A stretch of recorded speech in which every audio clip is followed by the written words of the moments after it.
அனைவருக்கும் வணக்கம். என்ன பண்ணுறீங்க எல்லோரும்? எல்லாம் நல்லா இருப்பீங்கன்னு நினைக்கிறேன். நானும் நல்லா இருக்கேன், நோ ப்ராப்ளம். சரி, ஒரு விழிப்புணர்வுக்காகத்தான் ஒரு வீடியோ. அதாவது என்னென்னா, இந்த வெயில் சுட்டிருக்குது. அதுக்காக நம்ம தர்பூசணி சாப்பிடுங்க, மோர் சாப்பிடுங்க, இளநீ சாப்பிடுங்க அப்படின்னு சொல்லிட்டு எல்லாத்துக்கும் சொல்கிறோம் ரைட்டு. ஆனால் நிறைய வீடியோவில் பார்த்தேன், இந்த தர்பூசணி பழத்தில் ஊசி மூலமாக மருந்தை செலுத்தி அந்த பழம் நல்லா ரெட்டிஸாக இருக்கணுங்கிறதுக்காக ஊசி மூலமாக மருந்தை செலுத்துகிறாங்களாமா. நிறைய ஆய்வு பண்ணி அதை பிடிக்கிறாங்க.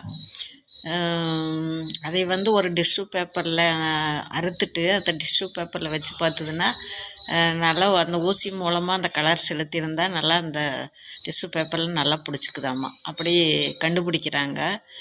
என்ன திங்கிற மனுஷன் வயிற்று பசி கொடுமை இதுக்கு தான் அலையிறா.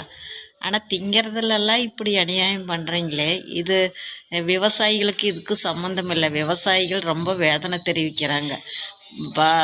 வந்த பழத்தை விற்கிறதுக்கு வழி இல்லாமல் அவங்க திண்டாடிட்டு இருக்கிறாங்க. அவங்க 2 ரூபாய்க்கு கிலோ கொடுக்குறாங்கன்னா கடையில் 20 ரூபாய்க்கு நம்ம வாங்க வேண்டி இருக்குது. சரி, அதை எப்படியோ வாங்கினாலும் பரவாயில்ல, காசாக இப்போ யார் பார்க்குறா, சரி போயிட்டு போகுது நல்லது அப்படின்னு சொல்லிட்டு வாங்கி சாப்பிட்றாங்க. ஆனால் இப்படியெல்லாம் அநியாயம் வியாபாரிகள் இப்படியெல்லாம் அநியாயம் பண்ணுற காரணத்தினால விவசாயிகளோட வாழ்வாதாரம் பாதிக்கப்படுது. நிறைய பேர் கதறாங்க தர்பூசணி போட்ட விவசாயிகள். அதே மாதிரி இந்த தக்காளி எல்லாம் தூக்கி கொண்டு போய் ரோட்டில் கொட்டுறாங்க. விவசாயிகளோட நிலைமை பாருங்கள். ஒரு வீடியோ பார்த்தேன், அதனால தான் எனக்கு இந்த பதிவு போடணும்னு தோணுச்சு, அதனால தான் போடுறேன். திங்கிற பொருளெல்லாம் தயவு செஞ்சு விஷத்தை கலக்காதீங்க. சாப்பாட்டில் ஒரு வயிற்று பசிக்காக சாப்பிட்ற ஒரு பொருளில் இந்த மாதிரியெல்லாம் ஒரு அநியாயம் பண்ணி நம்ம பணம் சம்பாரித்து அதை நம்ம தலைக்கு தூக்கிட்டு போகிறதில்ல. நாளைக்கு நம்மளோட கொண்டு வந்து அந்த பணத்தையும் போட போகிறதில்ல. அதனால் மக்களே மனசாட்சியோட வேலை செய்யுங்க. ரொம்ப கஷ்டமாக இருக்குது.